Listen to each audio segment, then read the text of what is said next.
লালিগাতে Lamine Yamal যখন খেলছিলেন তখন গ্যালারিতে মুসলিম বিরোধী স্লোগান দেওয়া হচ্ছিল। বার্সেলোনা ও স্পেনের এই বিস্ময়কর উইঙ্গার তাতে ক্ষুব্ধ প্রতিক্রিয়া জানিয়েছেন। মুসলমান প্লেয়ারদের বিরুদ্ধে এমন আচরণকে অসম্মানজনক ও অসহনীয় বলেও মন্তব্য করেন তিনি। এমনকি ভবিষ্যতের মেসি হিসেবে খ্যাত ইয়ামাল বলেছেন, আমি মুসলমান, আলহামদুলিল্লাহ। বার্সেলোনায় আরসিডিই স্টেডিয়ামে মুসলিম প্রধান দেশ মিশর ও স্পেনের মধ্যকার আন্তর্জাতিক প্রীতি ম্যাচের প্রথমার্ধে গ্যালারি থেকে মুসলিম বিরোধী স্লোগান শোনা যায়। স্লোগানগুলো সরাসরি ইয়ামালকে লক্ষ্য করে না থাকলেও তিনি বিষয়টিকে ব্যক্তিগতভাবে নিয়েছেন। বুধবার বাংলাদেশ সময় সন্ধ্যার দিকে সামাজিক যোগাযোগ মাধ্যম ইনস্টাগ্রামে কড়া প্রতিক্রিয়ায় তিনি জানিয়েছেন, আমি মুসলমান, আলহামদুলিল্লাহ।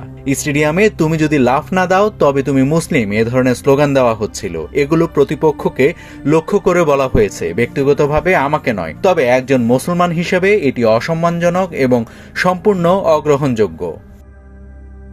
ইয়ামাল আরও যোগ করেন, আমি বুঝি সব সমর্থক এমন নয়, কিন্তু যারা এ ধরনের স্লোগান দেয় তাদের বলবো স্টেডিয়ামের ভেতরে অন্যদের নিয়ে উপহাস করতে ধর্মকে ব্যবহার করা অজ্ঞতা ও বর্ণবাদী আচরণ। ফুটবল উপভোগ করার জন্য, নিজের দলকে সমর্থন দেওয়ার জন্য, অন্যের পরিচয় বা বিশ্বাসকে অসম্মান করার জন্য নয়। এদিকে এই ঘটনাটি কেন্দ্র করে তদন্ত শুরু করেছে স্থানীয় পুলিশ।